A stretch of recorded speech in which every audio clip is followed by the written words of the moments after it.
Good morning, student. Sit down.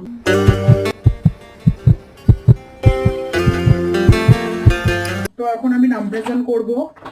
ওকে, 1 2 Present, sir. 3 Yes, sir. 4 Present, sir. 5 5 hello, এই যে কোন দেশে আছো? চলে এসেছে টিচার। Present, sir. Present. 7 আজকের আমরা একটা নতুন চ্যাপ্টার পড়বো। এই চ্যাপ্টারটা খুবই ইন্টারেস্টিং।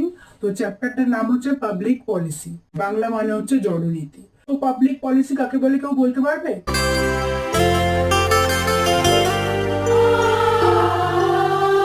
আচ্ছা রিয়া, তুমি বলো পাবলিক পলিসি কাকে বলে? রিয়া